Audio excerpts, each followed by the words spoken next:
Man, Twitch sucks tonight.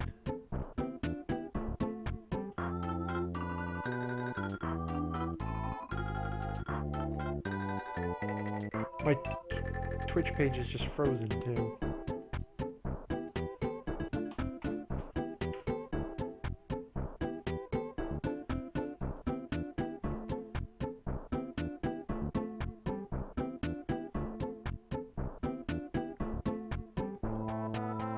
Alright, I seem to be live again.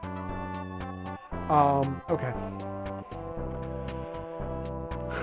So I think Arthur HS, because when I refreshed the page, I also lost the chat, but I think Arthur HS was pointing out that I started D&D when he was 1 year old, and thanks for making me feel old. So now we're in the arcade. We're gonna go talk to Frank, to see if we can get the key to the giant shack, or key to the entertainer's shack.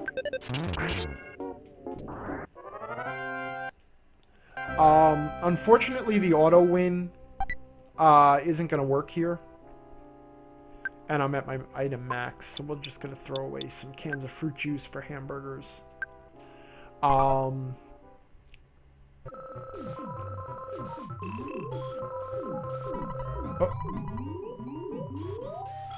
If you look closely at the video games, you can make out some of what they are. So all the way on the left, all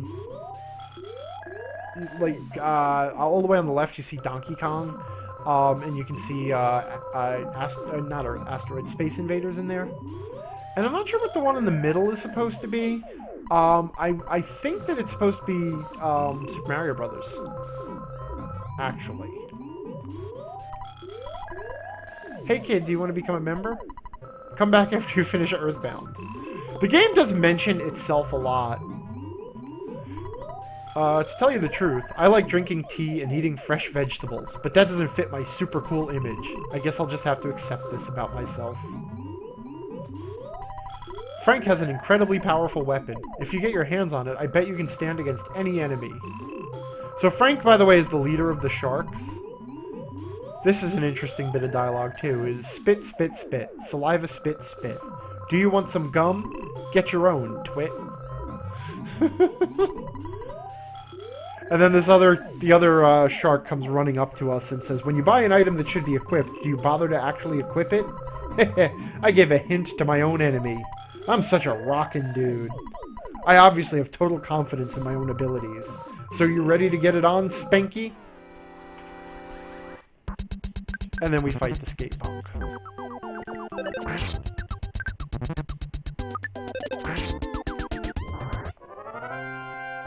Like I said, the auto win cheat just doesn't work in these, because these combats are triggered. You can't auto fight your way out of these combats. They're triggered by the dialogue. But we want to go meet Frank. Because he might have the key to the traveling entertainer shack, or he might be able to get us there.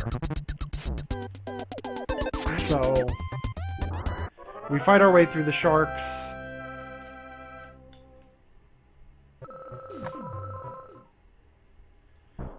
We'll make sure that we're fully healed. Oh, cans of fruit juice are only, oh wait, I have a bread roll. We'll eat the bread roll first. There we go. Now I'm maxed out. Alright, so, I'm Frank. You are? Come on, can't you at least say your name? Silent protagonist joke there. And there's Frank.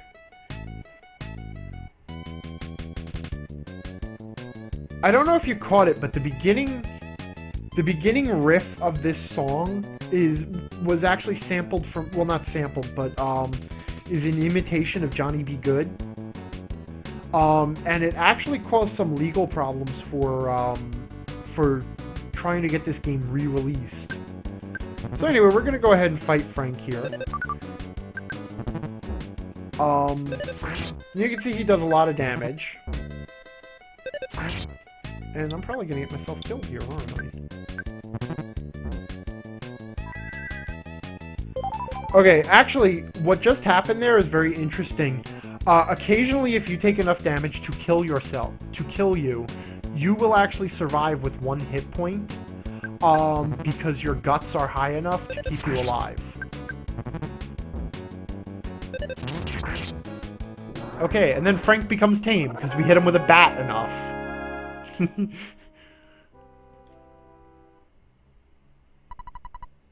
Fail-proof Frank can't be beaten. Puff, puff, puff. And this is Frankenstein Mark II. And now we get to fight the robot.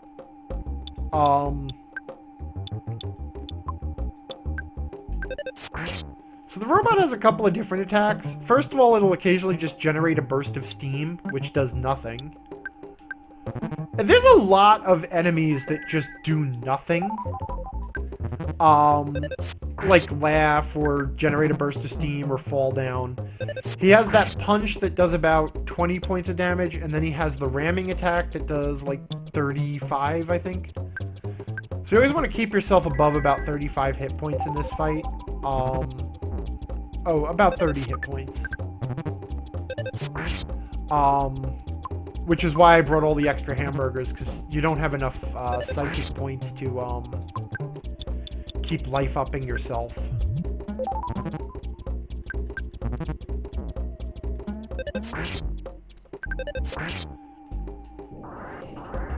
But even so, with only one character in the party and such limited options, combat is still just not that interesting at this stage of the game.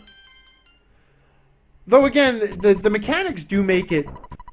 oh, this is my first defeat. Fail-proof Frank is now just Failure Frank. I know you've been asking around, so I'll tell you about Giant Step.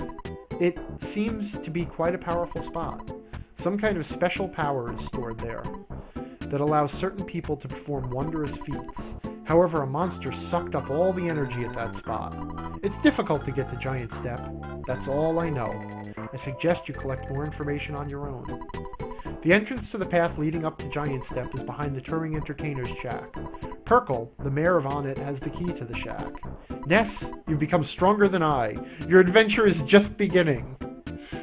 Because that's what it... After you kick the shit out of a street gang leader and his robot, that's exactly how the dialogue goes. It's like, let me tell you about this magic spot. Oh, and congratulations, you're the protagonist now.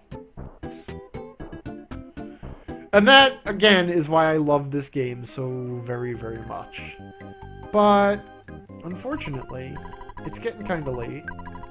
And I have to work in just under 7 hours. So I am going to call it a night here. We're going to sleep at the hotel. By the way, there is a reason... There is a reason that I don't take all my money out of the bank, and that is, if you die, half your money that you're carrying is taken away from you, and then you are recovered at the last place you slept at. But... Oh, and the newspaper. Here's today's headline in the Onnet Times.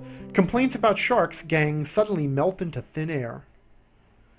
Like I said, the newspaper is there to just kind of tell us plot points. Whoop.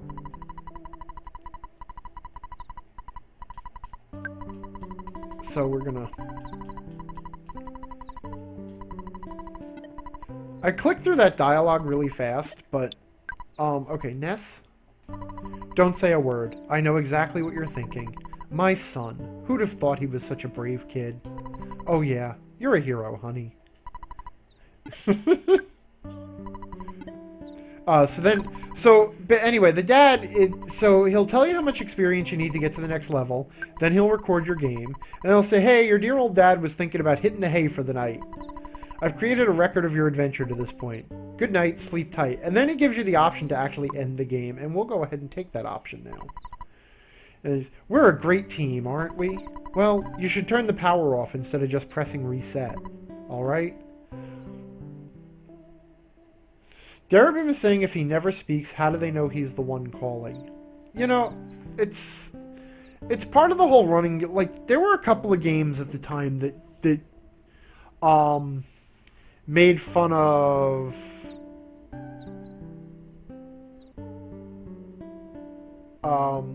made fun of like the whole silent protagonist thing, because a lot of games have that sort of silent protagonist, right up to like Gordon Freeman. You know, which, and I think even like Half-Life 2 started kind of taking pot shots at it.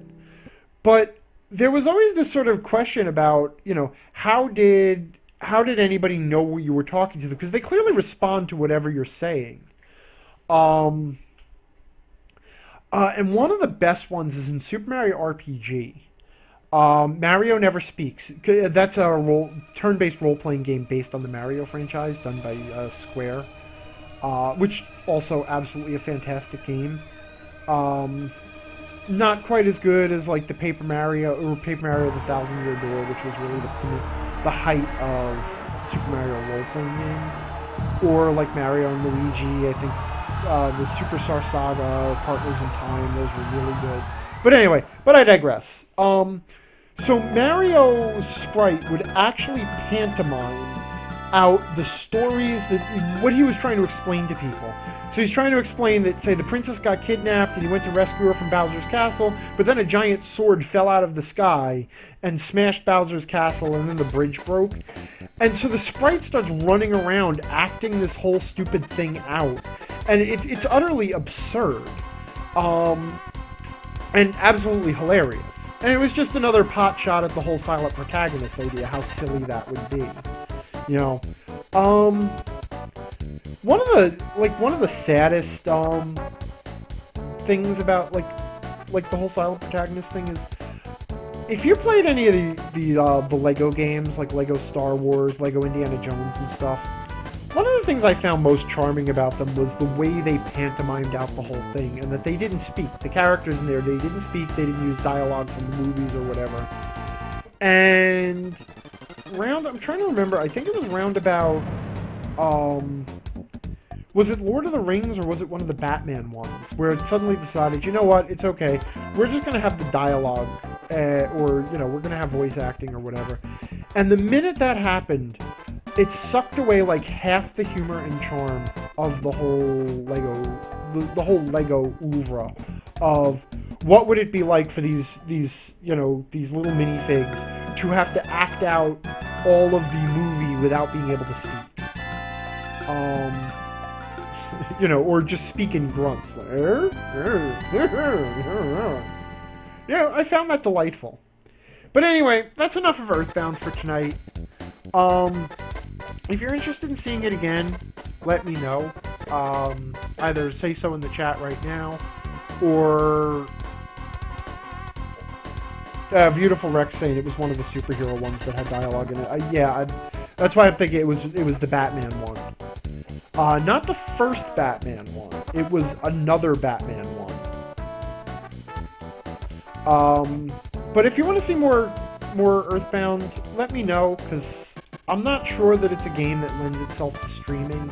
But at the same time, it's one of those games that you really want to get through the whole... I mean, like I said, it builds to something really amazing. And I can't... I know it sounds like I'm overstating it, and I'm actually just talking through the Twitch delay until I can see people responding to the question. But I know I'm overspeaking it, but what this game builds up to is absolutely fantastic. And if you're not going to play it, then the next best thing would be, experiencing it with me. But it's a haul. I think, cutting out the combats, it would be maybe 15 hours. So, we're talking about 7 weeks. Though Arthur HS is saying, gotta be honest, I'll watch you stream anything. Yeah, thanks. I appreciate that.